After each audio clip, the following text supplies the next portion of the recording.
અમદાવાદમાં રથયાત્રા દરમિયાન ગજરાજે માનસિક સંતુલન ગુમાવ્યું. રથયાત્રામાં ભગવાનના ત્રણેય રથોની સુરક્ષા ચેતક કમાન્ડોને સોંપવામાં આવી છે.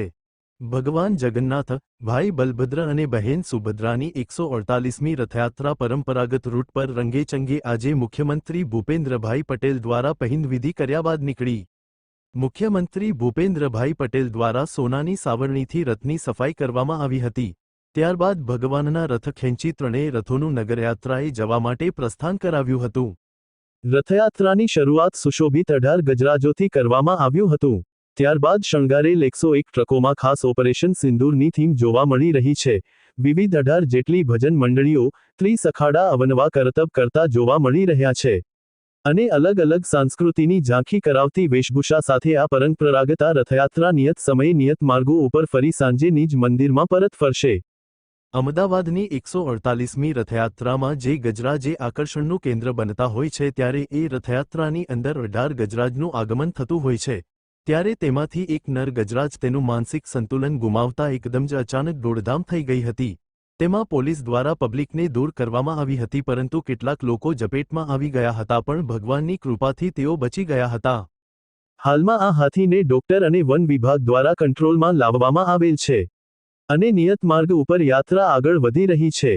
પહેલીવાર ભગવાનને ગાર્ડ ઓફ ઓનર આપવામાં આવ્યું હતું અને આખી રથયાત્રામાં પ્રથમ વખત જ હાઈટેક કંટ્રોલ ઓન વ્હીલ હશે. સાથે કેટલાક આધુનિક ડિવાઇસ પણ છે. સાઉન્ડ ટ્રેકર નામનું ડિવાઇસ રૂટ પર કોઈપણ જગ્યાએ ફાયરિંગ થાય કે નાનો અમથો વિસ્ફોટ થાય તો પણ પકડી પાડી લોકેશન બતાવશે. 5 કિલોમીટર સુધી રથયાત્રા પર નજર રાખતા ડ્રોનનો પણ પ્રયોગ કરવામાં આવ્યો છે. પોલીસ કમિશનર કચેરી ખાતે હાઈટેક કંટ્રોલ રૂમમાંથી 48 સ્ક્રીન પર ચાંપતી નજર રાખવામાં આવી રહી છે. રથયાત્રામાં ભીડને નિયંત્રણમાં લેવા માટે કે પોલીસ 25 AI આધારિત ડ્રોન કેમેરાથી નજર રાખી રહ્યા છે. આ રથયાત્રામાં 1200 ખલાસીઓ રથ ખેંચવા જોડાયા છે. રથયાત્રામાં આશરે 24,000 જેટલા પોલીસ કર્મીઓ બંદોબસ્તમાં સેવા આપી રહ્યા છે. આ રથયાત્રા દરમિયાન 300 કિલો મગ, 500 કિલો જાંબુ, 500 કિલો કેરી, 500 કિલો કાકડી તેમજ અન્ય પ્રસાદ ભક્તોમાં વહેંચવામાં આવશે. Report by Ashwin Limbachiya, Ahmedabad. જગન્નાથજીની 148મી રથયાત્રાના પવિત્ર પર્વે દરેક પ્રજાજનોને ખૂબ ખૂબ શુભેચ્છાઓ પાઠવું છું. ભગવાન જગન્નાથ એ દરિદ્ર નારાયણ શ્રમિકોના આરાધ્ય દેવ પણ છે.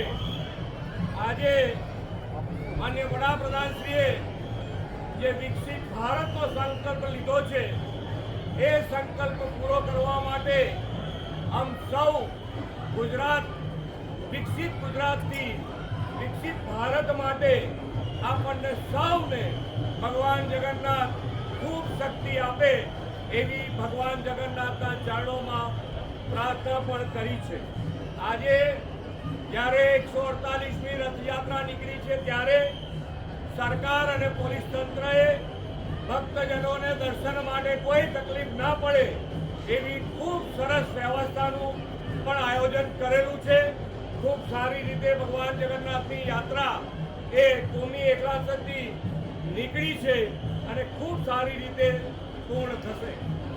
આજે જ્યારે કચ્છીઓનું પણ આ નવું વર્ષ છે ત્યારે દેશ વિદેશમાં રહેતા કચ્છી પરિવારોને પણ આજના વર્ષે નૂતન વર્ષા અભિનંદન પાઠવું છું અને આજે ભગવાનના ચરણોમાં પ્રાર્થના કરું છું કે દરેક જણની સુખ, શાંતિ અને સમૃદ્ધિ વધે. જય જગન્નાથ.